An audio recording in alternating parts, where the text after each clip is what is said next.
Hey, I'm Dr. Jorgensen from Frontier Pediatrics, and this is... I'm Dr. Josh Jenkins with Smiles for Kids. And we're here to talk about cavities and prevention.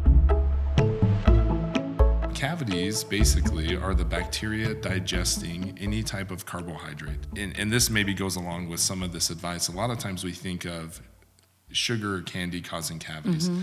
While that's true, you also, I would say one of our main cavity causing factors nowadays would be like goldfish crackers or chips or snacks like that have carbohydrates. If you don't want to get cavities, then you can feed your kids, your children, beef jerky, cheese, nuts. Yeah. Those don't cause cavities. Those little yogurt, those little great. Yogurt bite those are great. Things. Yeah. But how many of us are great at doing that, right? So again, survival mode, parents, I understand that's not all you're going to eat.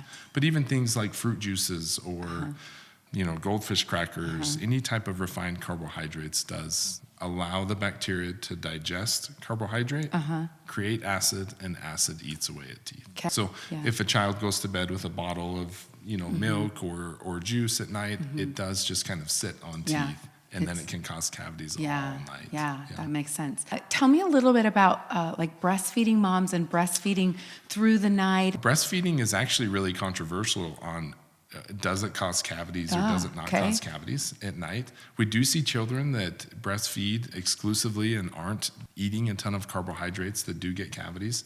We see others that don't. Truthfully, though, I really am kind of deferring back to your primary care provider on this because you do have a child connected to these teeth. Right. So I can give you advice on what is going to prevent cavities, but you're still, as a parent, you're still fighting this battle of helping your child grow and be healthy, and there's other things to consider. Right. It's pretty rare. I will say it is more rare for us to see cavities on a child that breastfeeds during the night than if like they a go bottle to bed with a milk. sippy or a bottle of milk or juice. There are so many different things that can cause cavities. I would say so brushing and flossing 2 times a day.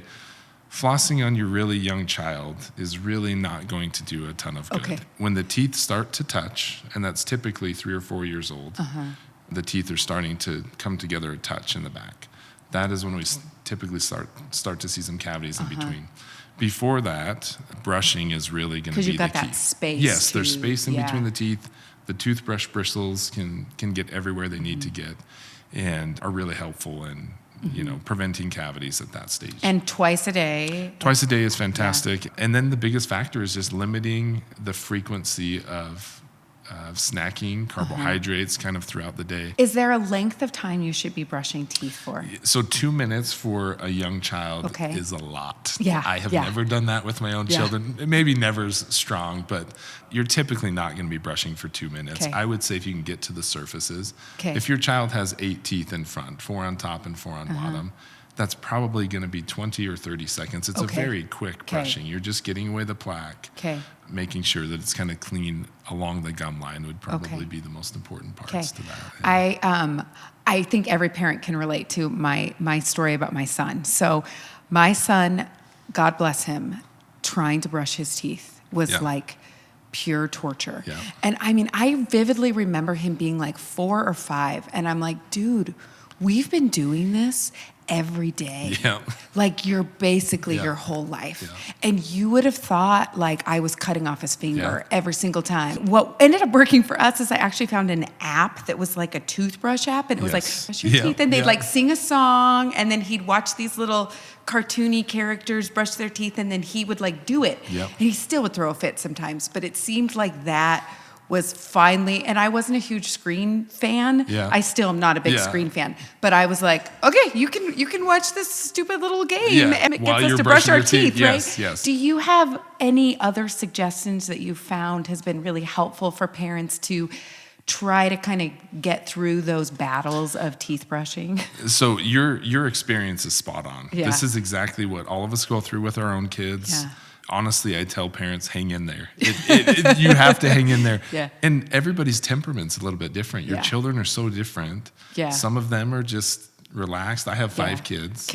And they've all been different on on brushing or, really any life things. Yeah, that's They handle very it true. different, right? So you are going to have the kiddo that really struggles for a long time until they're 4 or 5. You're going to have some that at 2 years old, they just love brushing their teeth. Fantastic. Honestly, hang in there, right, for Yeah. parents, because it's not always going to be the same.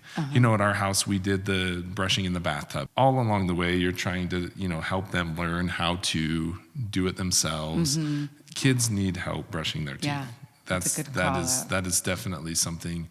Until they have the dexterity to write and things, they do need help brushing their teeth. And even after that, my 12-year-old twins, when they had braces, sometimes had dad brushing their teeth. You're like, let's double check. I get to out them on the video, right? They're going to be so excited about that. Yeah. But it's true. It's tough to get all the places that you need to get with toothbrushing. But so I actually asked, my youngest is 7. I said, what do I need to tell people about teeth? And he said, brush your teeth twice a day, as if he wasn't real sure.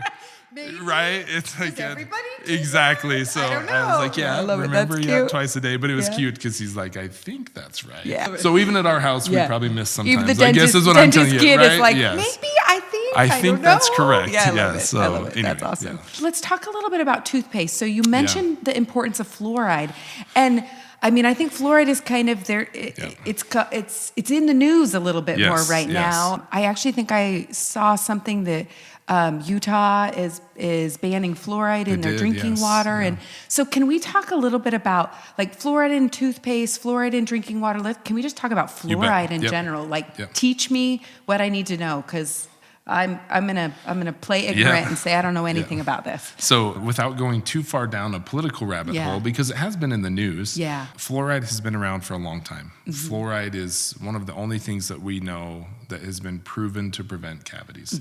It is safe, it's effective. The levels of fluoride obviously are important. When people do studies and things, it's important to kind of look at what levels of fluoride they are giving when they say, it causes this or doesn't cause that. Fluoride toothpaste is fantastic. I usually start using fluoride toothpaste on my children at 1 year old, or when they start to have a few teeth in the front. And what I usually do is I do a small smear on the bristles, not a pea-sized drop, almost nothing. I just put a little smear on the bristle, enough to kind of foam up in the mouth a little bit, and then I wipe off the excess. There's ads all the time for different types of toothpaste, the natural toothpaste, a charcoal toothpaste, the hydroxyapatite toothpaste. I would say with all of those things, as far as cavity preventing and are they going to be helpful in positive dental health, I would say maybe. We don't know for sure. Most of the time when you see somebody be really authoritative with their statements on some of these other things, it's usually followed up by the brand of toothpaste that they want you to buy, or the new toothbrush, or there's a lot of gimmicky things, and I'm not saying any of those are wrong, right? All of us look at those and maybe they work for our this kids, person or that person. But as a general rule, I would say be careful with a lot of the information that's thrown out and then followed up by, and buy this. Buy my toothpaste. Because they have an underlying like stake in the game and motivation to try to convince you that whatever they're selling and is making money for them is better. And I have I don't own a toothpaste brand. I don't have fluoride. I just from a prevention standpoint, from trying to limit the amount of cavities that children have, fluoride is a very helpful tool. Now we can get that in a few different ways. They do make fluoride mouthwash now. That's probably something that might be better when you're 6 or 7 years old. When you can rinse and spit. Fluoride toothpaste, fluoride mouthwash, those are great ways to get fluoride. The way fluoride works, it kind of works in 3 different ways. I was going to ask you that. So tell us how it works. So it works in 3 different ways. When it's in the mouth, the saliva actually helps those fluoride ions release. It helps strengthen teeth. It helps heal cavities, small little micro cavities that are starting. And then it also decreases the amount of acid that bacteria can put out. We do get some frustrations from parents that are just religious about brushing, religious about flossing. They try and limit snacks. There are still kids that get cavities. That's a really frustrating thing when you're doing everything right and sometimes either the bacteria or the setup, and honestly, we don't even know as providers what exactly might be causing that. We can talk about those things and try and figure out if there are some diet issues. But my kids have had some cavities too. I tell people that all the time. And if they have a cavity, you came to the right place. We'll fix it. We'll do everything we can to prevent cavities. But sometimes you get them and they need to be fixed, and that's okay. What are the factors that either make people more cavity prone, other than like the hygiene, the things we've already talked about? But are there other factors just to kind of be aware of? So people that have really tight teeth in the back. So if your teeth are really close together, for example, if you're trying to floss and that floss just snaps through and it's really difficult to get through, those people would be more prone to cavities than our children that just have space between the back teeth, kind of like we talked about before, where the toothbrush bristles can get to those spots. Hey, thanks so much for listening and watching us chat about teeth. Yeah. I hope we covered some of the important topics that are meaningful to you, and maybe you got some good information to take away. Thank you so much, Dr. Jenkins. Yeah, I appreciate you having me.